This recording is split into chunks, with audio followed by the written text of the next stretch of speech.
terrible. It's horrible. You can't imagine what I've seen. Yes, I know.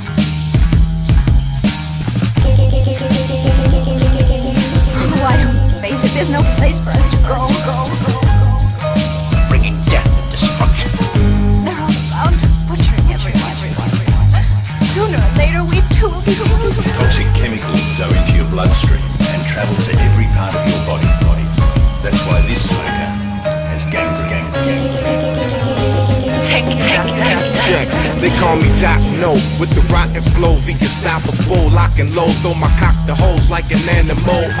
You fucking with some mammoth attitudes, gigantic, damn it, barbarians cracking you in half. You don't need the ab math, it's a simple craft called take it and that's that. And who got the problem? Yeah, nobody. See the gangs here, they probably rotted your whole body. They hardly the ones the party got swing like a safari. The art is a jungle. To the Keep It Real show.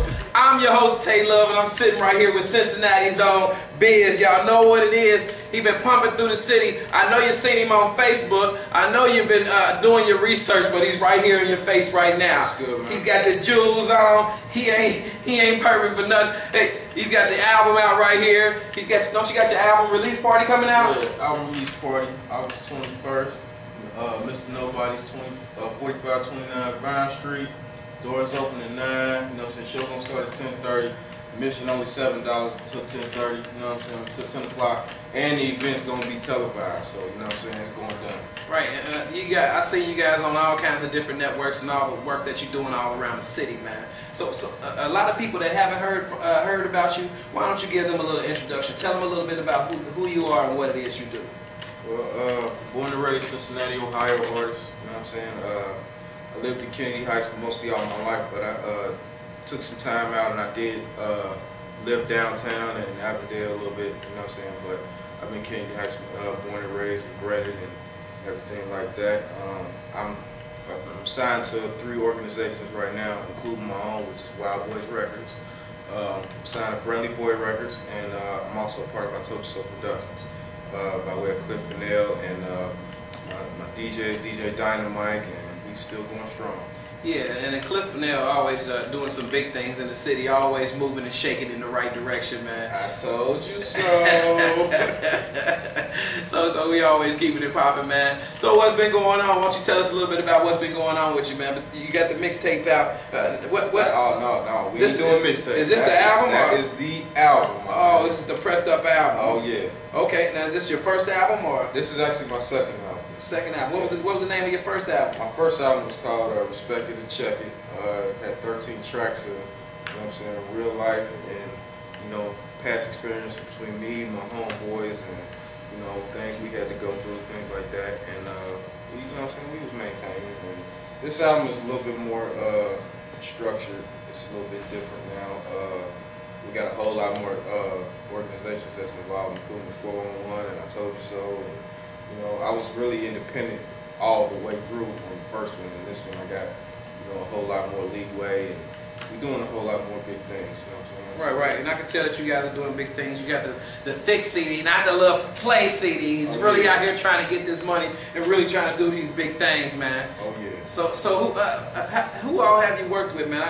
I like to ask you a couple of these questions. Well, I started out with a local label called What Then Records, and I was actually ghostwriting for them, you know, writing all their music and all their songs and structuring their shows and getting things in that nature together. And I had some issues with payment, and when they didn't pay me, I took my business to, you know, get everything together with my lawyer, and my grandfather was helping me with a whole lot of that. And, you know, this is all while I was in college and everything like that. I didn't get to finish school because of it and because of some other things, but I got started out after when it was actually K. Riley and folks from Natty Boy and a little bit of the folks in 1300 ENT that was you know, taking part in my career, getting to where it is now and where it's going. So big shout outs to Bino and Rico Champion, Slick Rick, Motre, Mike Brantley, my partner Gage Brantley, and Cliff, of course. My manager, who's actually my mother, She must not do everything. She do everything. Right. You can't. And I don't think. Crazy. I don't think anybody can get it wrong when your mother's your manager. When somebody that really cares about you is your manager, they really don't want to see you get screwed over. They're not gonna let no crappy deals happen because they feel like it's a waste of a family's time. You know what I mean? So it's great of you guys to keep it in perspective like that, man. And great to have you guys on the show. I wanted to ask you, when you got started, who got you started? Well, I actually, like I said, I was actually on What Then, and I was writing music for them. But when after I got that official, okay, you should really try to do this. Like K. Riley was basically the one that gave me the thought of actually pursuing everything. But when I was in junior high school, I was really starting to write music back then. But the guy that actually kicked everything off and got me my first certified master tracks and everything like that, I had to say it was Bino from Natty Boy Records. The great, hey, and I swear, man, doing things over there, it's like a boot camp for lyrics. You know what I mean? It's like they whipping you into shape over there, man. They mold you into being what you need to be. You know what I'm saying? And it's all about what direction and ambition you want to go in. But when you're working over there, it's like a competition. Like there's so many things you got to make sure you're involved in. You got to be ready to go in the booth at any time. If you got to write your lyrics right before you go in, you got to write them. You got to be able to freestyle heavy. It's so much competition over there that it's the perfect grounds for a person to cultivate, to get yourself where you need to be. Right. And that camp over there got everything going in the right way. We heard a lot about Bino and them and the things that they doing. They definitely on the right track over there. Oh yeah. Everything that they put out is real. Still going. They still going, and it's crazy. Right. And they won't stop. They doing a lot of things in the city for people that really want to do stuff. I know Bino and them won't mess around with you if you're not serious about your craft. If you're not ready to do the things that you want to do, you're just gonna get ousted. Just like the Army, when you can't do the 10 push-up, you got to go. If you can't do 10 push-up, you got to go. And to make it even better, it's a blessing that I can still go back over there and holler at him and get his advice and everything like that, because and on top of that, he's actually on that album too. So he's got 2 songs on that album. He's actually on my remix and on a song called Team Truth. So we maintain it, and we keeping tabs on each other. He push me, I push him, and it goes.